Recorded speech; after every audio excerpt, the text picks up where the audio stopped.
What if we are not the first? What if humanity is merely the latest in a long line of intelligent civilizations that have risen and fallen on this very Earth? There are signs all around us, not in conspiracy forums or wild sci-fi, but in the quiet mysteries left behind. Giant obelisks shaped with impossible precision, megalithic structures that defy modern engineering, and ancient texts that speak of knowledge far beyond what we credit to the ancients. Then there's the Antikythera mechanism, a 2,000-year-old clockwork computer so advanced it shouldn't exist. But perhaps they disappeared for a reason. Some suggest a global catastrophe.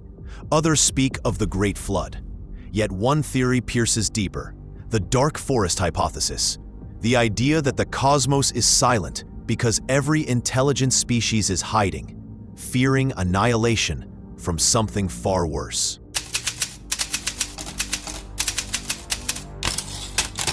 What if an ancient human civilization broadcasted into the stars and something answered? What if they were wiped clean and we've simply forgotten? The past is not dead, it's just buried. Modern science teaches us that human civilization began around 6,000 years ago. Agriculture, writing, metallurgy, all relatively recent inventions in the vast 4.5 billion year timeline of Earth. But what if this story is incomplete? What if we are just the surface layer of something much older, something forgotten? All across the globe, there are out-of-place artifacts, objects, and constructions that shouldn't exist based on our current understanding. They hint at an era before our own, where technology may have surpassed ours and then vanished without a trace. Start with the Antikythera mechanism, discovered in 1901 off the coast of a Greek island. At first glance, it looked like a lump of corroded bronze. But when scientists X-rayed the object, they found dozens of interlocking gears constructed with astonishing precision. It turned out to be an ancient analog computer, designed to predict celestial positions decades in advance. Nothing like it would reappear until the 14th century. How could ancient Greeks, who supposedly lacked complex machining tools, produce such a device? Was it a fluke, or was it a leftover from a deeper, older heritage of knowledge? Now look east, to India. The Vedic texts, among the oldest known writings, speak of Vimanas, flying machines that could soar through the skies and even into space. These are not vague metaphors. The texts describe propulsion systems, metal alloys, and aerial battles in remarkable technical detail. Skeptics dismiss it as myth. But should myth contain such oddly specific engineering language? Travel to Egypt and the mysteries deepen. The Great Pyramid of Giza, once covered in polished white casing stones that reflected sunlight like a beacon, is aligned almost perfectly to true north, using methods that we still can't fully explain. Even stranger are the unfinished obelisks, like the massive one in Aswan, which lies partially carved in solid granite. The precision of these cuts and the tools required to shape such hard stone without leaving chisel marks are far beyond what copper tools could do. Then there's Pumapunku in modern-day Bolivia. Giant stone blocks weighing over 100 tons are fitted together like Lego bricks, with interlocking shapes and internal cuts too precise for even modern lasers to replicate easily. The site is dated around 500 AD, but many argue the erosion patterns and weathering tell a different story, one that stretches far deeper into prehistory. If we are honest, we must admit, these anomalies don't fit. They don't fit the linear, comforting narrative of slow human progress from primitive to advanced. They feel like echoes, not of random genius, but of a fallen sophistication. So the question arises, if a high-tech civilization did exist before ours, what happened to it?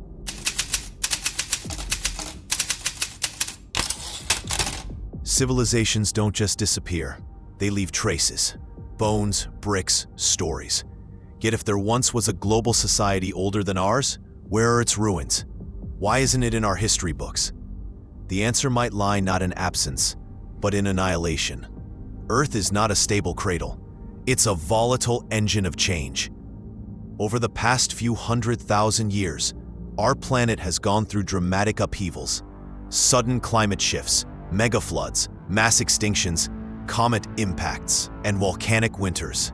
Any one of these could erase almost every trace of a civilization in a matter of days, burying cities under water, ash, or ice. The most famous of these events is the Younger Dryas Cataclysm, around 12,800 years ago.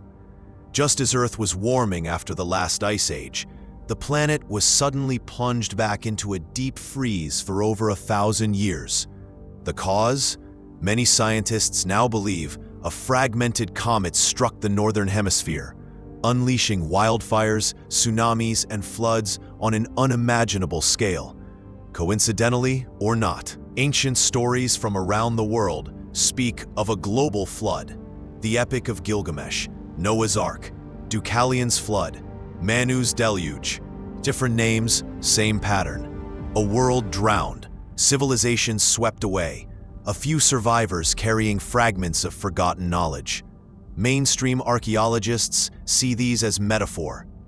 But what if they're literal memory, passed down in oral tradition, mutated into myth over millennia? Consider this. If our civilization vanished today, in just 10,000 years, nearly every structure would be gone. Skyscrapers would collapse. Steel would rust into dust. Plastic would degrade. The only survivors might be stone monuments, just like the megaliths we now puzzle over. And where would our cities go?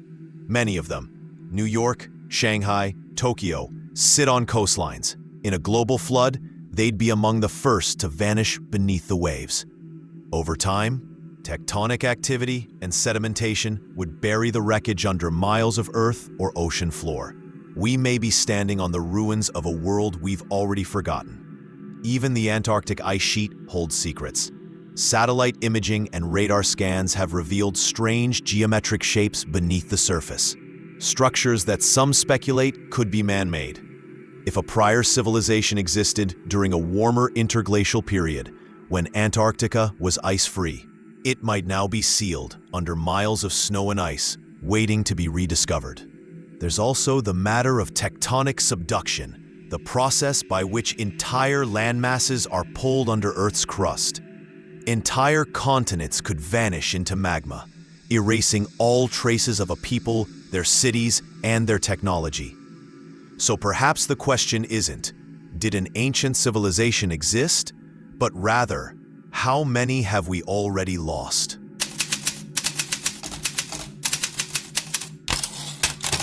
Look up at the night sky. Thousands of stars shine back at you, and beyond them, trillions more. Billions of planets, millions of Earth-like worlds. Statistically, the universe should be teeming with intelligent life, and yet, it's silent. This is the Fermi paradox. If intelligent life is common, why haven't we seen any signs? One of the most unsettling answers is the dark forest hypothesis, proposed by Chinese sci-fi author Liu Cixin, but echoed by serious thinkers since. The theory imagines the universe as a dark, quiet forest. Each civilization is a hunter, silently stalking through the trees. To reveal yourself, to send signals, to shine a light, is to risk being found and eliminated. Because out there, in the cold black, not every intelligence is benevolent. Some may see emerging civilizations as threats. Some may act preemptively. The safest strategy is silence.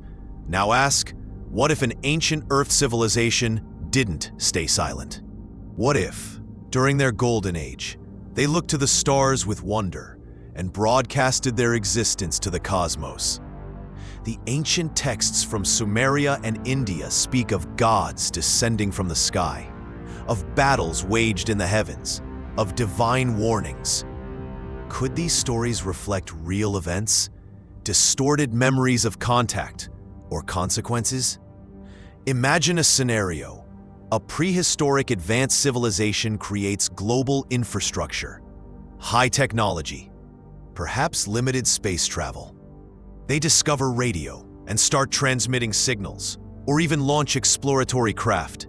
In doing so, they reveal their presence to the wider galaxy. And then, something notices.